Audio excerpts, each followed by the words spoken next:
Ishee barattoota nagaa isiniif haa baay'atu gaammas deebinee dhufeen jira.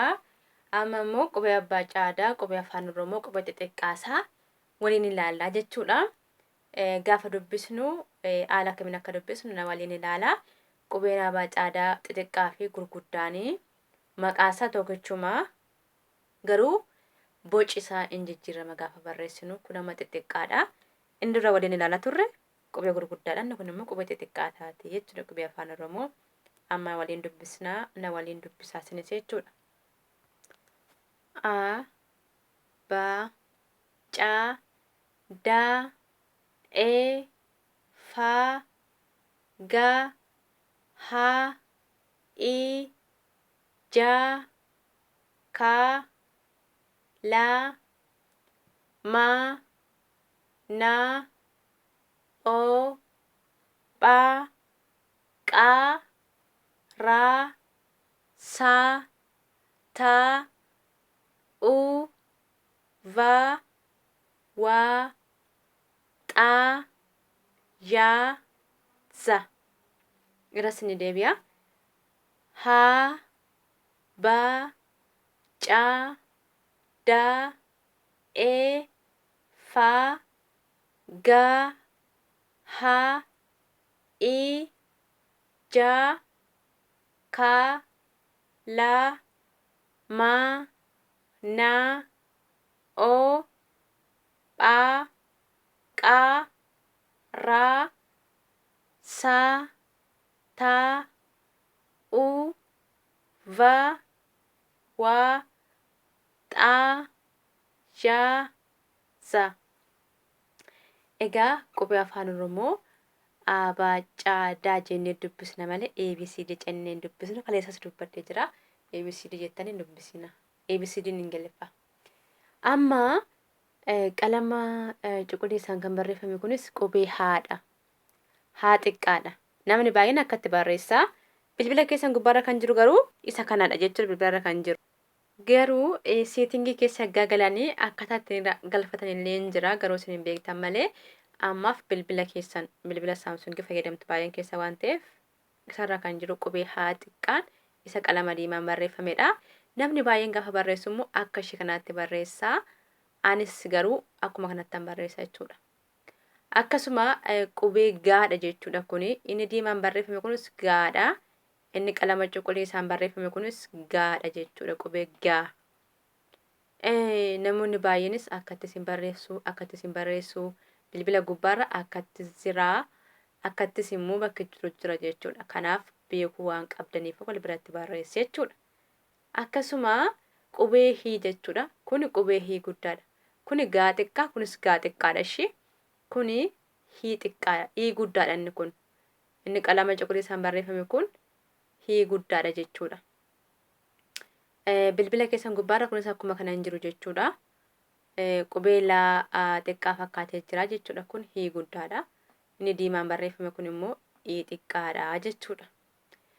Akkasuma qubee xaan kunillee bilbilarra hin jiru jechuudha. Akkasuma qubee xaan illee bilbilarra hin jiru inni diimaan barreeffame kun xaa xiqqaadha. Bilbilarratti garuu kanuma xiqqaatee barreeffama qubeen xaan jechuudha. Akkasuma qubeen zaan kunillee bilbilarra badaa hin jiru. Isuma kana xiqqaatee barreeffama jechuudha. Egaa haaraa isinitti hin ta'in jedhee tanan jechuudha. Kanaaf akka kanatti qayyabadha. Kan biraa immoo jechuudha. Qubee xiqqaanii gaafa barreeffamu istaayilii isaa kan hin jijjiiramne jechuudha. Qubee caan achumatti xiqqaata malee boci isaa hin jijjiiramu. Akkasuma qubee kaan boci isaa hin jijjiiramu.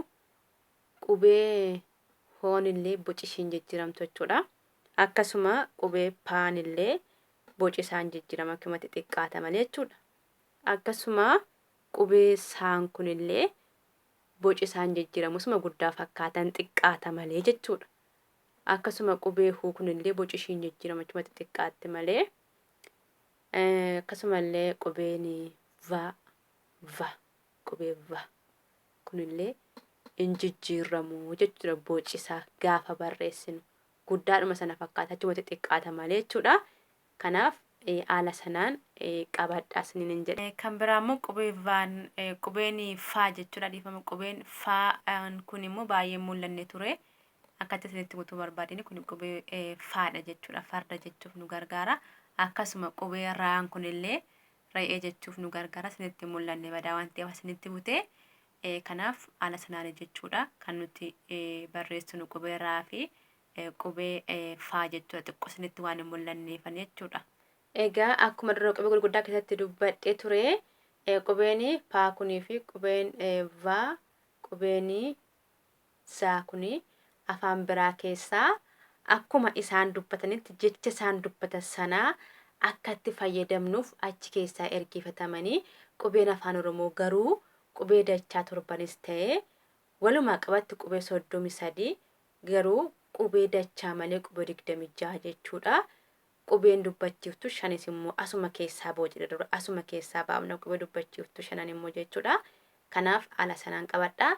Fakkeenyaaf amma qubee haa kana habbaa jechuudhaan qabachuu dandeessu. Qubee haa immoo qubee baa immoo jechuudha. Baacaa jechuun illee yookiis baacuu jechuun illee qabachuu dandeessu.